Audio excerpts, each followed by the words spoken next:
manusia bernafas, apa yang berlaku semasa kita bernafas? Sebelum tu kita lihat dulu organ yang terlibat semasa bernafas. Ini apa?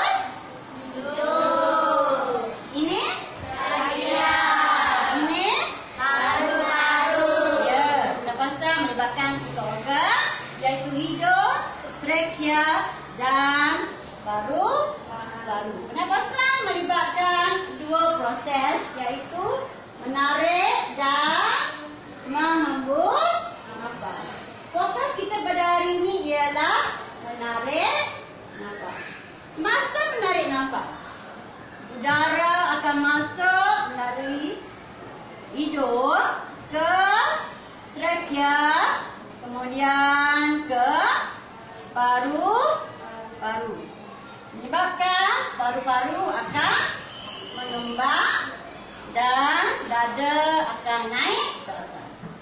Tengok, manusia bila kita menarik nafas, udara akan masuk melalui hidung ke trachea dan ke paru-paru. Dada kita akan naik ke atas. Okey, cuba ikut dia dulu. Semua balik.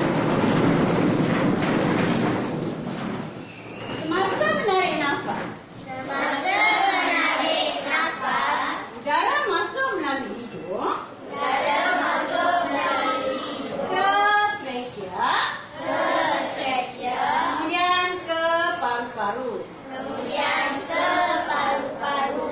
Bahkan paru-paru akan mengembang Paru-paru akan mengembang dan dada akan naik ke atas.